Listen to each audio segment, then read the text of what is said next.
Can you hear me? I can hear you. All right, perfect. Karen Sak, welcome. I'm so glad you're here. Thanks for having me.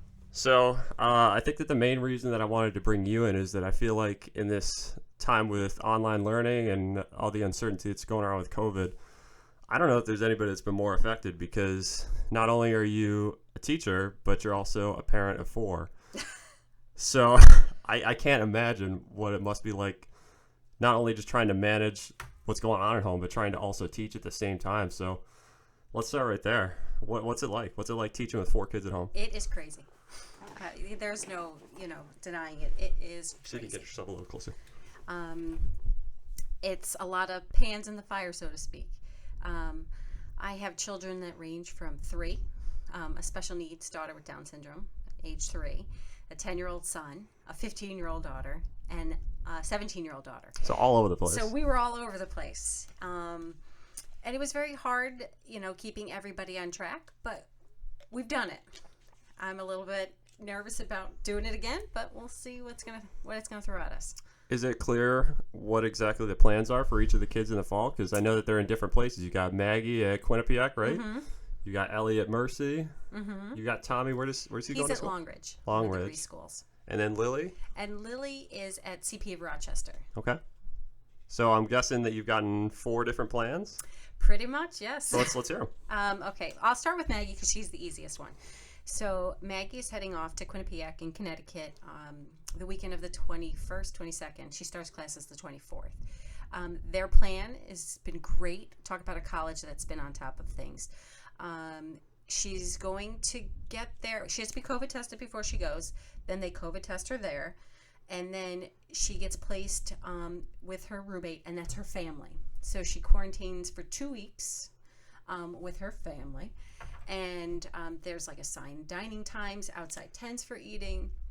After 2 weeks, she'll do a 50-50 model of half in class, half virtual. And they're willing to have all students? All students. They have scaled back their year a bit. Usually, after Thanksgiving, we all go back to our colleges and we take our final exams. She actually will return after Thanksgiving, and she won't go back until mid-January. And have they made it clear as to why that change in the schedule is beneficial? One of the reasons is they're foreseeing possible outbreak as the weather gets colder. As people move inside, yeah, that makes sense. So that's the main one, but I also think it's kind of smart too, because if you think about it, the reality is you go back after Thanksgiving and it's 2 weeks and you're taking exams. So I think it's a good plan on their part. She is not happy. She wants to be there, but what you gonna do? So have they given you any indication? You said that one of the first things they're going to do is a COVID test. What would happen if a student were to come back positive? So they have set aside a dorm. So they've redone their dorms. They've had one of the dorms is a setup for 4 kids in one room. It's called a quad. They've done away with those, and they have a building separated from the academic buildings that they're turning into. They're actually apartments, I should say. And those are going to be like quarantine apartments for those people who end up having COVID. Okay. And then they'll have the proper care that they need, the time to quarantine. It sounds like they've really thought this through. Yeah, they've done a great job. That's awesome. So how about Ellie, Mercy? So Ellie's going to be going to Mercy. The only thing we know for sure is about the sports. Ellie's a competitive swimmer. So she won't be doing her sport right away. Normally, they start early August, the practices, but those won't start till the 21st of September. As for the actual schooling part, everybody's still waiting, turning in their proposals. But there is some mention of like a hybrid model that half in school, half out of school. Yeah, that's what I've heard. It's something along the lines of, you have half of your students for a couple of days, and then you have the other half of your students the other 2 days of the weekend. Is that one day off? Are you guys still doing like a Wednesday recharge, something like that? I want to say that I did hear that it was 4 days, but everything's still up in the air. So has it been made clear to you whether or not there's an expectation to maintain the same curriculum or an abbreviated curriculum? With Mercy, the idea is to, we had to scale back, but it is still to keep that rigor that Mercy is known for. Sure. So we are pushing forward, but we have had to adapt our curriculums. I did some curriculum work this summer, and design behind it is plan for this hybrid model, plan for this distance learning. I don't think this distance learning is going to end. I think this is possibly part of our future, even beyond COVID. Yeah, I'm starting to feel that way as well. I'm thinking, say goodbye to the snow days. Mm-hmm. It's So a weird thing to think. So if that's the case, if you're going to be having half students in, half students another time, that means that you will always be in the building, but they necessarily won't be. That's what I'm thinking, but I'm not 100% sure. Okay. All right. So Tommy? Tommy Grease just released their plan for the year. It is a hybrid model, 2 days in school, 3 days out of school. Okay. I don't know. I'm not a fan of that plan. I would have preferred more days in the class and less online, maybe a 3-2 the other way. So with a kid his age, how is that going to affect childcare if he's out of school 3 days? Oh my goodness. And this is my dilemma, and a lot of parents out there is we don't know what we're going to do. We have to work. I have to work. My husband and I, we don't make enough to not have one of us working. So it's very, very stressful. We don't know what our plan is. Luckily, I have a great sitter, so I know she'll always take him. But here's the thing. She's not a teacher. And, will he do his virtual learning at her house? Is she going to be on him? So I am most fearful for my son. And how about Lily? Lily's a bit of a fight. I'm not happy. I kind of got that feeling. I've been following you on Facebook a bit. Not happy. That's the feeling I got. So she has Down syndrome. So with her Down syndrome, she's supposed to get occupational therapy, physical therapy, speech, music therapy, and teacher of the deaf because she's deaf in the ear. And she's supposed to get basically an hour from each of those providers. So Greece doesn't have a preschool set up for her for special needs, so they contract out. So she goes to CP of Rochester in like the Henrietta, Brighton, Pittsburgh area. Phenomenal program. They are awesome. But Greece denied the summer program. So she does it all virtually. A 3-year-old does not virtually learn. It is very hard to get her to focus on what they want her to do. And then, these are hands-on therapies. Absolutely. Am I doing the right thing?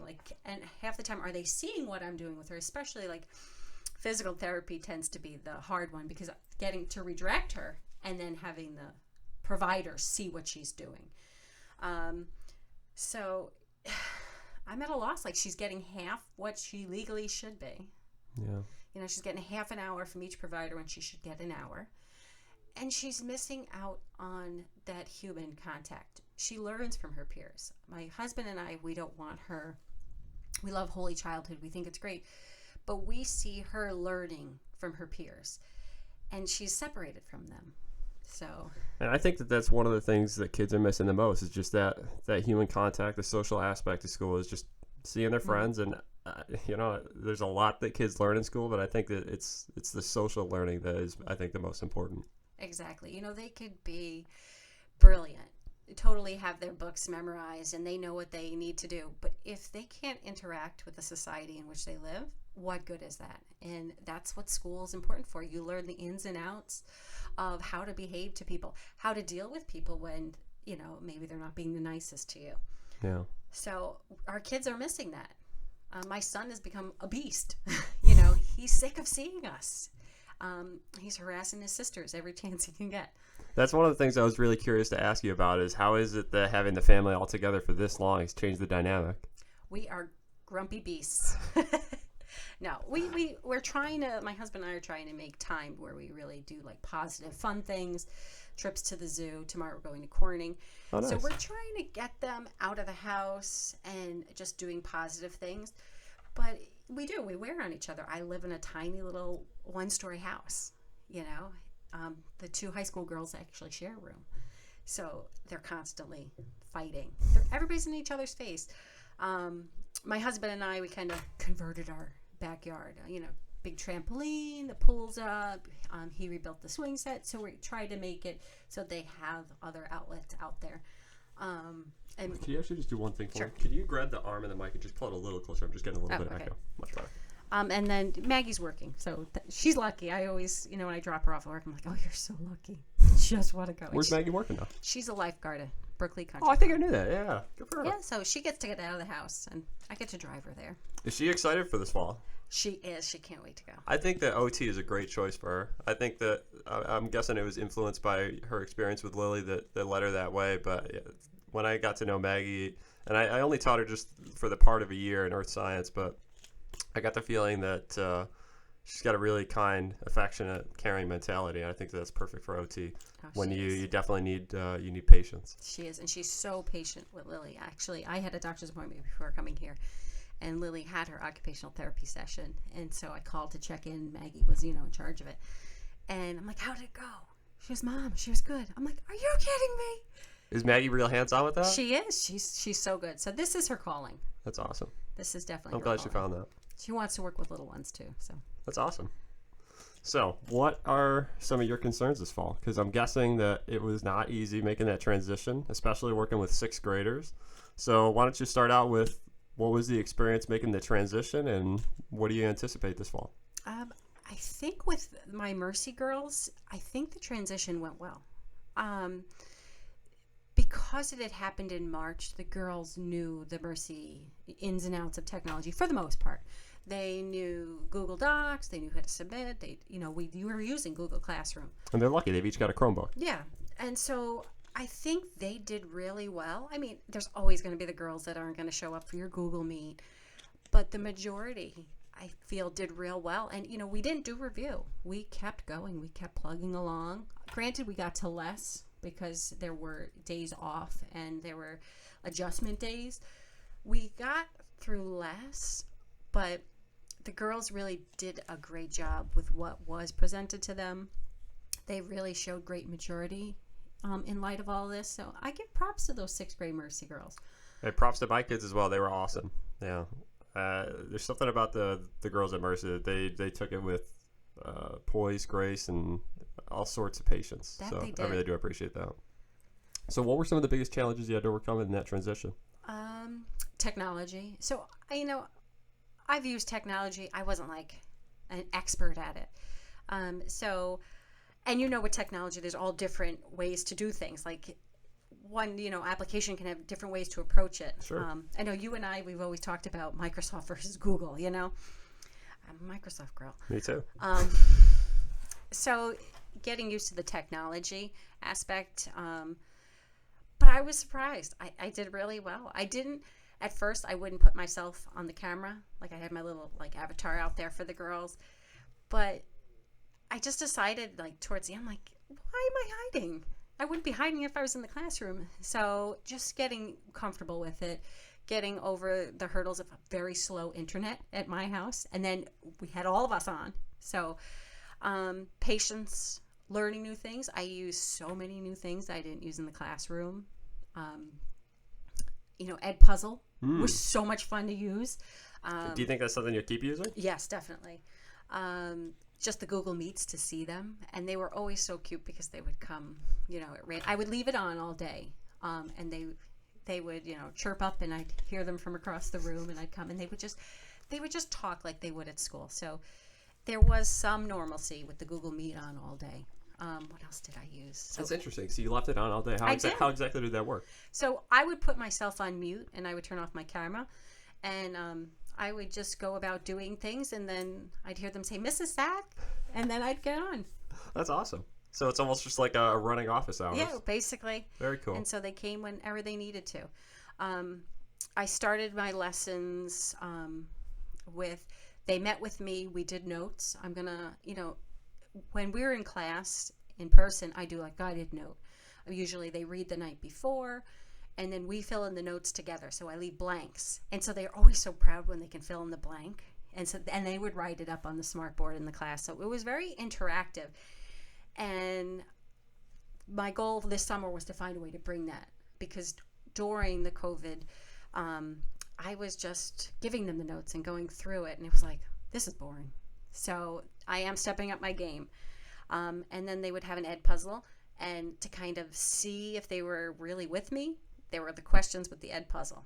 And then I always had some sort of reading passage. So with social studies, I want to get in the content, but there's so many skills that need to be taught. Inference, cause and effect, just reading skills. So I had usually PDF I converted to a Google slide that they could type in and submit to me. Oh, that's nice. And I kept it manageable, understanding that they were so little and on the computer all day. Yeah, and that's one of the things that even at the high school level I heard was that girls were overwhelmed, that it was too much. And yeah, you had to scale things back.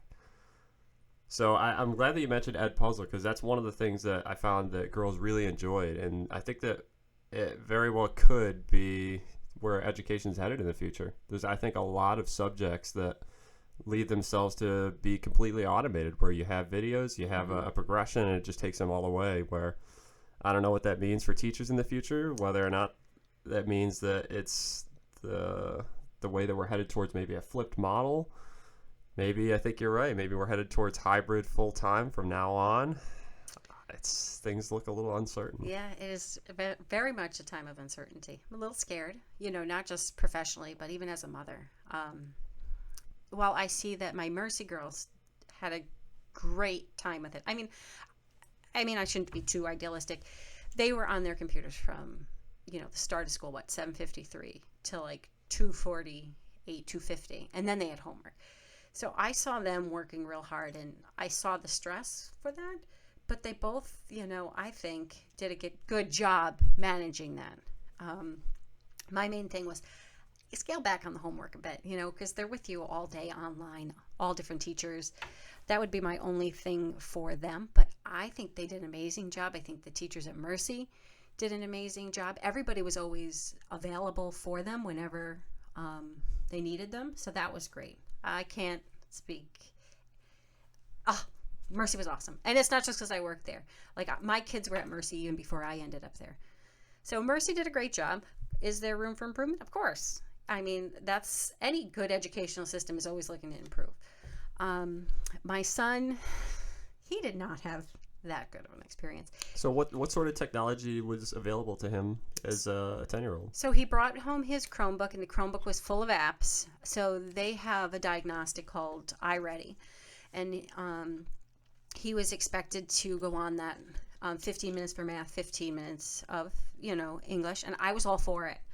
But that's completely automated? That was completely automated. Okay.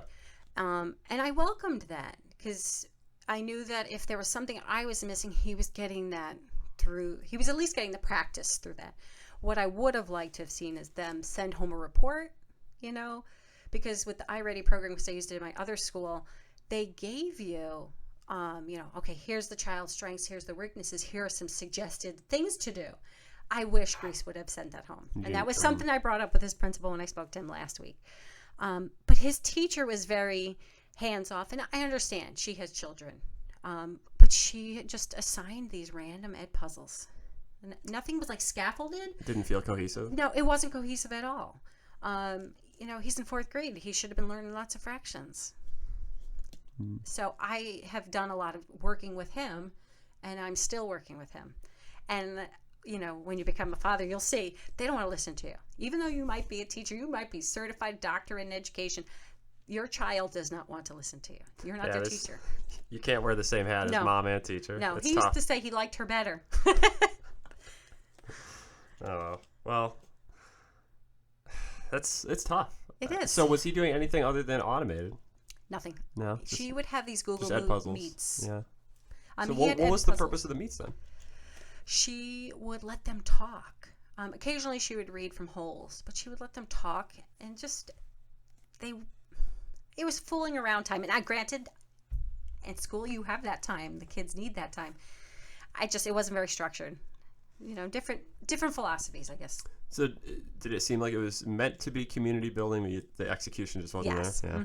Because that's something that I felt was really important, was maintaining the relationships that we had in the classroom, especially for a student like that in 4th grade, where you have one class all year. But even in my AP biology and my anatomy and physiology classes, we were using restorative practices the whole time. And nice. I think that if we hadn't, it seems like things could have unraveled at the seams. I don't know. I was actually really excited to keep doing that, though, because that's really, I think, how you and I got to know each other best, was through restorative practices. So is that something that you consider trying online? Yes. So, With social studies, I could do them here and there. And I did while we were in school. Online, I was very nervous, so I kind of tended to shy away from it. So this year, I'm like, you know what? They need this. So the other sixth grade teachers were just trained. And we have a thing called enrichment. So we really want to use a lot of the restorative practices in the first part of school. We've designated 10 weeks of community building, getting to know each other, study skills. And the restorative practices, I think, across all of those topics will be influential and greatly beneficial to the girls. I think that's huge that you guys are going out of your way to overtly dedicate time to community building, because that, I think, is one of the biggest concerns that Sister Carlene and I had, is that trying to start a brand new class, try to bring them together from a hybrid or an online model, it just seems, I don't know if it'll work. I really don't.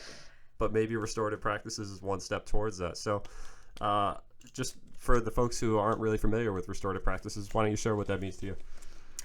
Restorative practices, it is more of a proactive way of bringing and fostering community in your classroom.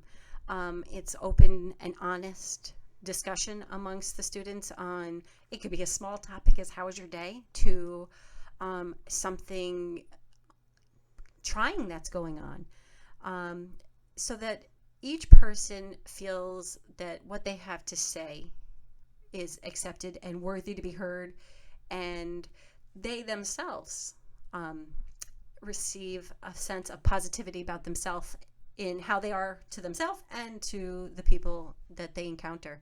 And you get to learn so much about a person through it. And you kind of walk in their shoes a bit through restorative practices. And when you walk in someone's shoes, you better understand them. And you get along better with them. You understand them. You understand maybe they're having a rough day. You understand why they do the things they do. I get the feeling that you, like me, you're somebody that once we learned about restorative practices and we saw the impact that it had on us as a faculty, you probably jumped right in, implemented it. Yes. So what was the impact that you found that it had in your classroom?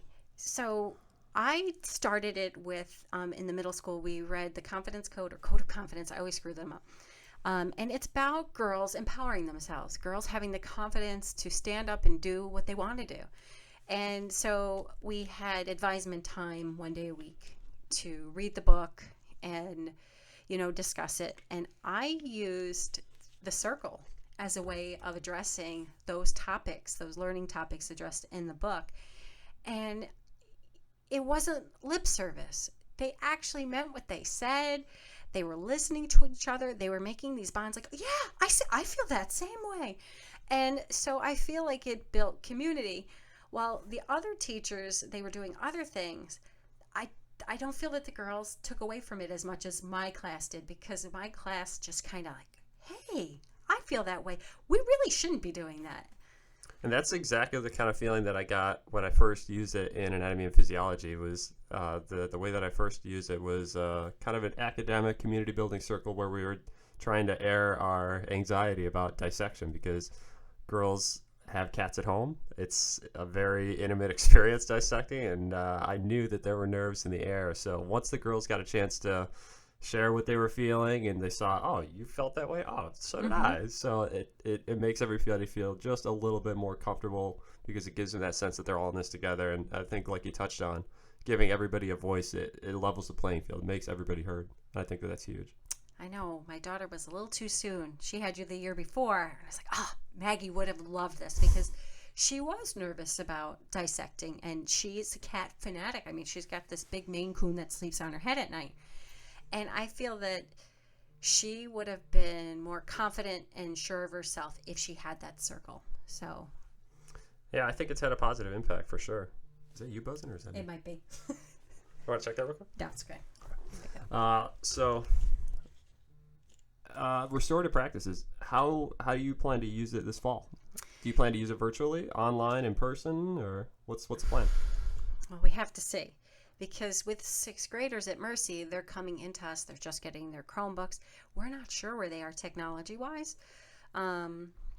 So the hope is that we would probably do it through a meet, but we're nervous. But we're obviously going to break the girls into smaller groups. So the intention is, yes, we want to use it. We see the value in it. Obviously, there is going to have to be that virtual element. We're thinking meet at this point. If you can give me any suggestions, I can Did take you have back. a chance to see the way that I did my virtual circles? No, I didn't. So I did something along the lines. I don't think I had the file with me, but it was just a PowerPoint presentation. So in that PowerPoint presentation, I've got everybody's names in the class laid out in a circle so that you can see whose turn it is next. And the way that I did that was in conjunction with Google Meet. You'd have your presentation up, and similar to the way that I have two different screens running here, I've got our audio recording here, and I've got my PowerPoint presentation up on the screen there. I had two screens running where the screen that they were presented to is the one that you see here that has the circle so that they know what the order is. Meanwhile, they're typically running a split screen where they could see who was talking, they could see their face. So I thought that worked out really well. The only thing that you had to do is you just had to have a virtual talking piece that like I personally manipulated. I moved it around the circle. But after, I don't know, one time, they had it nailed down pat. So, I mean, they pick it up real quick, and I thought it was really effective. And they do pick it up. I mean, if that speaks for itself of what a great process it is so easy that they do pick it up right away. But that's a great idea. I'm going to steal it. I'll send you the PowerPoint. All right. Thank you. Yeah, no, it worked really well. And I think that most of all, I don't know that I used it as much academically, especially virtually, but the community building piece I thought was huge. Just trying to maintain those relationships and just to show everybody that, you know, we're all in this tough time together and that we're all going through tough experiences and new things. So, yeah, if I hadn't done that, I really don't know what would have happened. I got the feeling things could have fallen apart, but I'm really thankful that I got to learn about that. So it was a great program. So who else got to go in the second cohort? So the rest of my team did. So they're excited. They're bought in. They're ready. And they're like, we see what you're talking about. I'm like, I wasn't lying. It really is powerful. Yeah, and I'm thankful for it. I feel like it's definitely changed my outlook on education and even just the way that I communicate with people. Mm-hmm. I mean, I don't know if it's just the fact that I spent so many years at the kindergarten level, but when you take that time in the beginning of the year to foster that community and everybody's working with each other, the academics part of it, it just falls right into place. You get more done because you're disciplining everybody. It knows this is my job in this classroom. This is what I'm going to do. So it really is worth the time. And for me, I felt like it, on your point about discipline, it shows the kids that you take the time to actually care about what's going on with them. And that's a huge part of relationship building, is showing students that you care. And once you can convince them that you care, then they start to care. They do. And we actually used it. I didn't use it. So, Cheryl Ann used it with some sparring sixth graders. We had two little girls who just didn't see eye to eye. And they used the practices. And the girls became friends. And with that, they have a sense of someone's listening to me. That's huge, because I think that there's way too often in a classroom that kids just don't get heard, and it's because you don't get equal participation. True. So you're a sixth grade teacher at Mercy. You got to tell me a little bit more about how you came to be there, because if I'm not mistaken, it's relatively recent, right? Yeah, this will be my fourth year. So when I graduated college, I wasn't even an education major at the time. What did you study? I was art history and American studies. I had originally planned on getting my master's in museum education, so there was an educational component. And I'm from Long Island, moved up here, met my husband. You're from Long Island? I don't hear the accent at all. It's gone. It's long gone. Well over 20 years. Okay. But when I go home and I come back for a little bit, it's a little bit there. So when I came to Rochester, seriously, what art jobs am I getting? Still kind of, where am I going to get my master's now? And my mother-in-law worked for the Diocese of Rochester, and she's like, we need teachers. And it was there was a teacher shortage in Rochester. So I ended up getting a job at Holy Family, which was a Wegmans inner city school, under the understanding that I was going to get my master's in education. So I started kindergarten there. And I stayed there for 9 years, and I got my master's. And I loved it. My school was 99.9% poverty. The kids going there were Wegmans kids. The Wegman family paid for them to be there. And it was just a diverse school, and it was just, what a way to learn how to be a teacher. Those kids taught me more than I ever taught them. And when I see them now as adults, because they're in their like late 20s and they're doing their thing, I'm just so proud of them. And then I just bounced around the diocese because the schools were closing. I went to Mother of Sorrows and I taught kindergarten there. That closed, and then I ended up at Holy Cross. And I have a stepdaughter who is now 25, so she was with us. She got a little unruly in the middle school years, so we put her in Mercy, and we loved it. And so it was just the other two girls were going to follow suit. The girls seemed to love Mercy. But it was getting to the point, I've got all these kids in Catholic school, and I'm working on a Catholic school budget. When a job opportunity came for Mercy, I was like, oh, yes. And I remember when I was signing my contract, Terry Quinn, the principal at the time, passed over the contract, and I looked at how much I was being paid. It was like double what I was making. And I was like, not to mention tuition as well, I know, right? and then the tuition. So it was like fate. And I love it there. So you got to tell me more, because I think that we had a similar experience, that joining the Mercy community is a really positive experience. So what are the first couple of things what stands out to you when you joined? People are so nice. I'll help you. What can I help you with? What Too can I nice get you? sometimes. So everybody was so welcoming. They talk about this, this circle of mercy, and it's like, yeah, whatever you just said. No, it's true. There is a circle of mercy, and it is very strong, and everybody kind of takes you in, and it's just a really good time. Very professional atmosphere. Yeah, and even stepping away from my job at Mercy, I still feel very much so a part of that circle that you mentioned. It's a tight-knit community. It really is, and everybody looks out for each other, and I absolutely saw that from day one. Not just in my colleagues, but even my students looking out for you. It's something that you just don't always see. No, when I started there, the girls would leave and they'd be like, thank you. No, thank you. Right. Thank you. Yeah, it's a heck of a place. I really do. I'm gonna miss my time. It was just yesterday I went in and I cleaned out my things and I got a little teary-eyed. Aww. Yeah, it was definitely some good memories. Some people I'm gonna miss there. That's for sure. Definitely some characters. Yeah. Well, luckily I'm able to keep in touch with a lot of them. So hopefully. Maybe get on that sub list, right? It may be. We'll see. I don't know. Me personally, I think I need a bit of a break from teaching. The experience that I had was, I got, I think, bogged down a little bit too much in the influence that parents had on their education of their kids. Because for me, the way that I see the role of a teacher is that the teacher-student relationship is everything in the classroom. If you breach that trust, then you're really breaching the respect that you have for a teacher.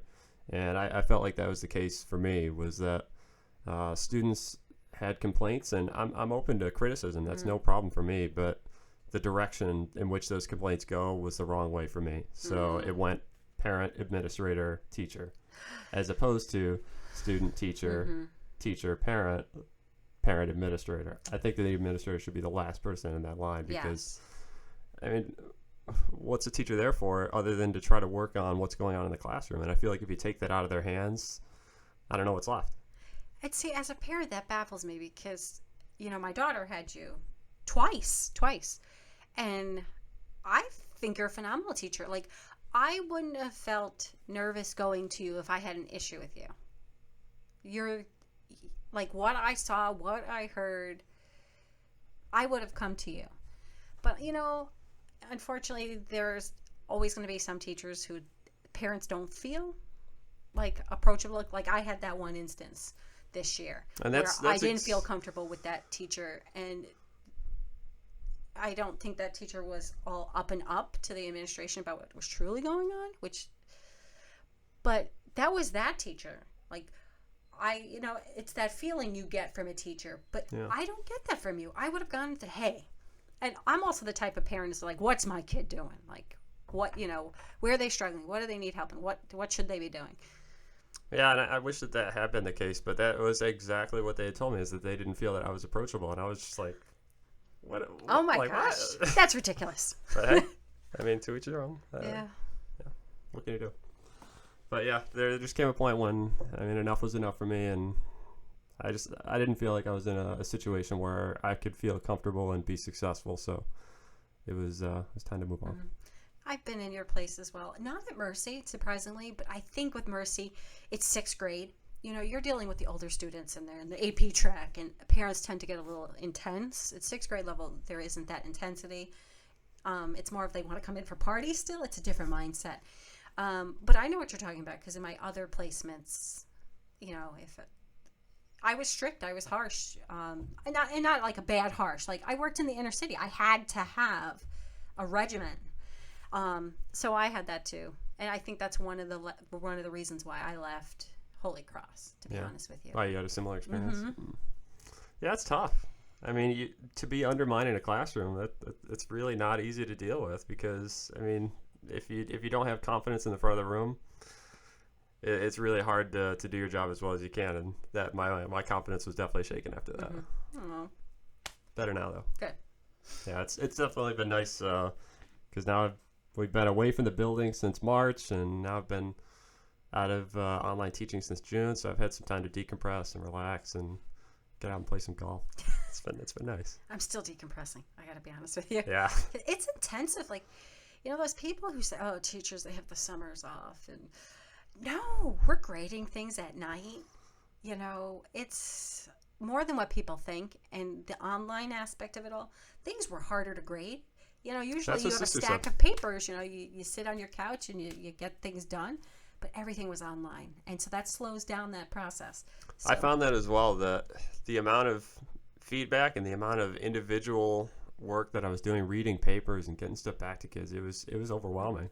And they even, I mean, when we changed our schedule from 5 days to 4 days, that was a little bit of help. But I was still working that whole Wednesday just to get caught up. Same here.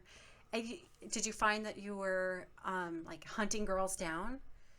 See, I only had a couple of students that had problems with absentees, and they were seniors. So, I mean, I made sure to hold them accountable for what they were being tested on. But as far as, you know, the steps along the way, the homework assignments, there was definitely stuff that I just let slide, because, I mean, I can't help but sympathize. It's a different situation. This is unprecedented. Yeah, I did a lot more emailing of parents just to keep the girls on track. You know, it's different when they're in school with you, because you can catch them during advisement. You can give them that stink eye, you know, in class, like, I know you don't have that homework, you better do it tonight. But when you don't have that person-to-person contact, things break down a little bit. So there was more of communication with the parents on my end. And communications with the girls. Finally, they got their emails. Because we started off, they didn't have an email account. Wow, so that's brand new. So it was hard to get a hold of them, because they would avoid us on Google Meet, and we then have to tell their parents. But then, you know, luckily that changed, and they got their emails, and it was so much better, because we could email the girls. They weren't getting in trouble, and things tended to get in a more timely manner.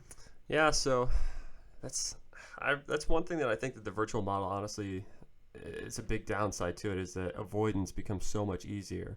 If you're absent from school and you're physically not there, we notice right away. Mm-hmm. But in a virtual model, sometimes I think that you could slip through the cracks and maybe go unnoticed. And I think that a student who is trying to take advantage of that probably could. Oh, yeah. And, you know, I think about the districts that aren't as fortunate as us, where if you've got a bunch of kids that are going through that, how are you going to wrangle them all up and get them back on track? I don't know. It seems like we're going to need almost a dedicated person who's focused on just making sure kids are in class and making sure that they're staying on top of it. And I think a big part of that is honestly making sure that the counselors are making good contact with all the kids to make sure that they're not only, you know, physically well, but also emotionally well. And that's the key, emotionally well. You know, I think this did a lot to our students. You know, some girls who school isn't their thing, they're there because they play their sport. The sport dragged them into school. They have to keep their grades up. So it was that carrot, and without that carrot, they couldn't play their, you know, spring sport, or they couldn't get out and get their energy out, especially since we had that crazy weather. I think the emotional impact of this was quite negative on a lot of kids. Well, I think that one of the people that probably missed out the most would be Maggie, because as a graduating senior, she's missing out on so much, and that's something that Sister and I were talking about. Is, how can you make up for it? I don't think you can, but I mean, at least what we can do is we can acknowledge and we can do our best to try to come up with something to replace. But what was the experience she had? But did she feel let down by the experience of kind of missing out on the second half of her senior year? She acts like she didn't. Like, Margaret, everything's rainbows and lollipops and kittens. So she presents this happy front, but I think part of her is, upset by, I don't have my rose mass, or I didn't have my prom. Graduation is different. We were chattering all year, excited, both her and I was going to give her her diploma. And, those little things I think are disappointing, but she's not letting them get her down. That's good. So she's good like that. Yeah, but there's graduation on the softball field. It's not the same as in the Eastman Theater. It's just not. No. I'm one for pomp and circumstance, so I love the Eastman. I love that we all process in, because then there is hey, here's this group of people that made this happen. It's your child, but it's these people too, and it's just so beautifully done. So, but knowing Mercy, they'll do a great job. It's not gonna be the same, but not to mention the graduation, but there's something about the after party, so to say, of graduation there at the Eastman, when everybody's out in the street, everybody gets to mingle and see each other. And right now, that's not possible. No. It's just not. Well, you know what? We're lucky for what they did choose, because they had 3 options, and the one with the softball field was only the girls themselves, no parents. And my husband and I were like, yeah, we're not doing that. After all the money we spend for Mercy, yeah, you cannot not see your student graduate, your daughter. And we had actually voted for where she goes by herself across the stage. That was killing me. All the options were killing me. Nothing was going to make me happy. But at least this one is, I guess, the best. Now that I can be at the softball field and see her, I'm okay. It's better. So what do you know about graduation? All I know is that it's on the 8th, prospectively, at the softball field. I'm going to be there. Yay! Kids get 2 people that they're allowed to bring. But do you know, what's the layout? Are we bringing in, stadium seats? What's going on here? We're just going to show up, hope for the best? Yeah, they didn't go into the nitty-gritty. Okay. Well, I know the teachers aren't processing, but then again, I don't know, how many teachers are actually going to come. Some are probably on vacation. I know her grad party is the 9th. So if it rains, we're in trouble, because it'll be her party starts at 4. It'll be if it rains and we have to go on Sunday, it'll be at 6:30. Bye. We're going to graduation. Keep eating. So what sorts of precautions are you taking for a graduation party? Nothing really. Yeah, outdoors. It's outdoors, of course. It's, in our backyard. It's basically family and close friends, and it's up to you. You want to wear your mask, you wear your mask. If not, I really am. I'm at this point with this where we have to be really careful because of Lily. She's got a very poor immune system. If she gets sick, she always ends up in the hospital. But at the same time, my husband and I are we have to start living our lives. They have to get out, because we're sheltering them, and their immunity to anything is going to be so poor that they're going to be catching every cold, strep throat. So they're going to be catching things if we don't get on with our lives. So are we going out there without masks? Heck no. Am I sanitizing every time, I touch something outside in the real world? Oh gosh, yes. And then I find out that I had a big pump of hand sanitizer. It was recalled because it's toxic. So I'm great. Yeah, that's not good. So we're my husband and I are kind of in this, we want to be cautious, but not let it rule our lives. And we see a need to be back. We see our kids need to be in school. Yeah. Like I said, I understand the hybrid model. At least for my son, because he didn't really get much, I feel like I would be happier with the 3 to 2, 3 in school, 2 out. But yeah, it's tough, because one of the things that I really worry about is that within school, we got a diversity of kids. You got kids that are on the upper level, lower level, middle level as far as academic achievement. So I just get the feeling that the more time that we're away from school and the longer time that kids don't have the kind of regular instruction that they would have, I think that we're just going to see those gaps between the kids get larger and larger. And that's, I think, really worrisome. We were already starting to see them in 6th grade, like what the girls were coming in with. You could tell, what district they came from. We could see those gaps, and now the gaps are going to be even more defined. And I don't teach math, but I know our math teacher's like, oh my goodness, what is it going to be like? So yeah, it's scary, but I don't know.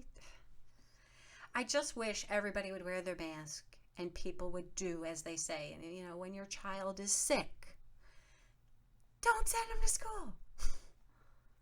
Yeah, I really wish that everybody had that same mentality, but it seems these days a lot of the people that are out there are just, they're looking out for themselves, and that's that.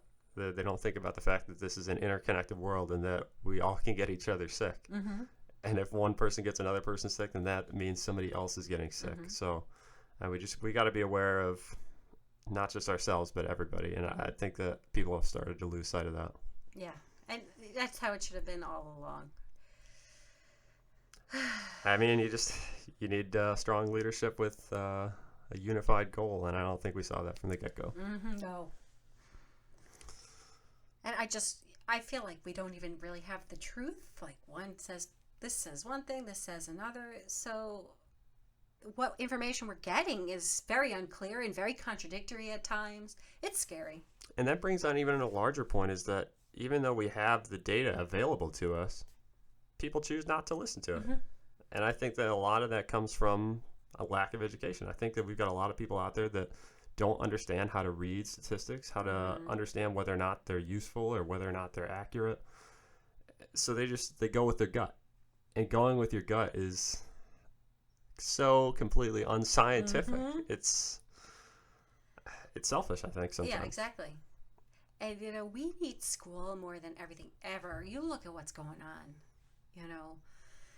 the issues, the race issues, and just this political divide. This is where schools come in.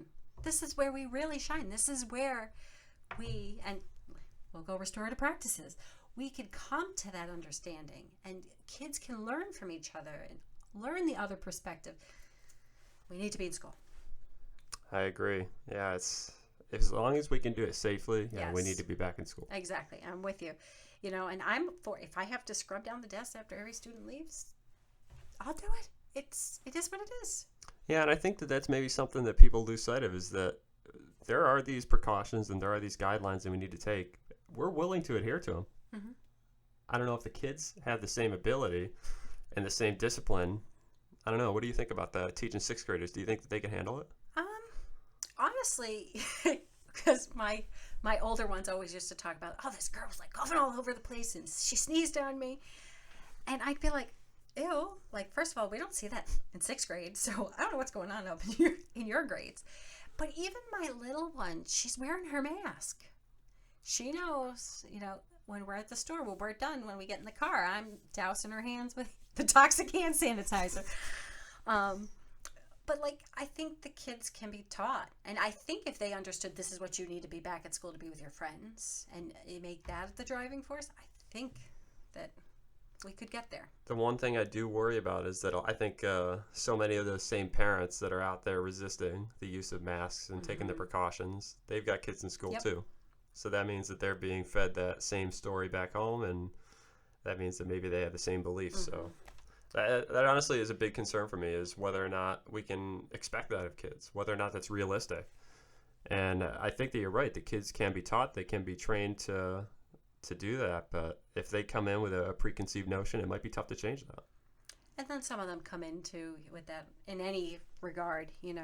You always have those times where a parent doesn't like a teacher and then they spew it on their kid, and then their kid comes in, and it's sad. It's sad that we have that narrow-mindedness in our world that taints our children. Yeah, it's too bad. So given that you mentioned Lily is potentially at a higher risk, how is that's affected the way that you're living your life? we have gotten better. So like I said, my husband and I are embracing this. We have to move on. We have to live our lives. But when it started, she wasn't going anywhere, obviously. He was the only one going to the grocery store. He was the only one leaving the house, which was driving me nuts. And then when he came home, literally he left his shoes on the porch. He then took all his dirty clothes to the basement. They went for me to wash. That's good. Then he took a shower, and like he had his own, pump of toxic hand sanitizer. So we really lived very, very carefully for her. She had part of the Down syndrome, and being deaf, she had a lot of doctor's appointments. I canceled those. If she didn't get any fevers or any sniffles, but like I was like, she's not going to the doctor. Like I actually had to take my 15-year-old to the emergency room. They thought she had appendicitis this week, and I was like, oh, I don't want to go, but you have to go. And I was like, don't you touch anything. And she's sitting there, and I'm pumping stuff on her hands. We've gotten better. Like when we first started venturing out, we would go, you're going to think this is crazy, we would drive all the way to Brockport to go to the Walmart there to do our shopping, because the numbers were lower out that way. And see, the baby would stay home with the other kids, and then my husband and I would go. So that was like my first venturing out, was like, woohoo, I'm going to Walmart. We did a lot of car rides. I turned into my dog. I was so excited to go for a car ride. So we did a lot of car rides. So we really sheltered all of the kids, and they didn't leave the house for a good 2 months. We got them stuff for the backyard, so they were in the backyard, but they were not, interacting with people. And then my husband and I took the next step. It was more, I was joining him. We were going out to Brockport. And just recently, we've started taking Lily out. We've done the zoo, which is great. The zoo, you get your time and you go. That's outdoors. Oh, how does that work? They've got to be limited capacity, right? Yeah, limited capacity. You sign up for your time. Great. Props to the zoo. We had a Y membership, even though the Ys are starting to open. I'm not ready for the Y yet. So it's use of common equipment. That's it's tough enough to get people to wipe down their stuff at the gym anyway. So. Yeah. I mean, Greece had originally said yes to her going to CP 2 days a week, and we were like, I was I was doing one of these, and like I really know she needs that virtual. So we said yes, and I was prepping her, making sure that mask stayed on, and then they changed their mind, and then it didn't end up happening. So still on the fence, but the kids are going out more. So she could get to see some kids, and so my son, they'll go to daycare once a week. And just trying to get right by the mic. And then before they actually like go for the day, I'm like, is anybody sick? Who's there? And so I get the go that everybody's healthy, and they go to daycare.